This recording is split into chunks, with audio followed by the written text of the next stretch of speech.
আসসালামু আলাইকুম, সবাই কেমন আছেন? আলহামদুলিল্লাহ আমি ভালো আছি। তো দেখুন, বৃষ্টি শুরু হয়ে গেল হঠাৎ করে।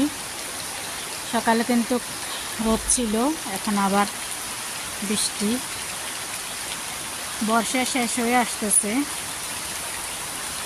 আর অল্প কয়েকদিন হয়তো বৃষ্টি হবে, এজন্য শেষকালে বৃষ্টি হচ্ছে।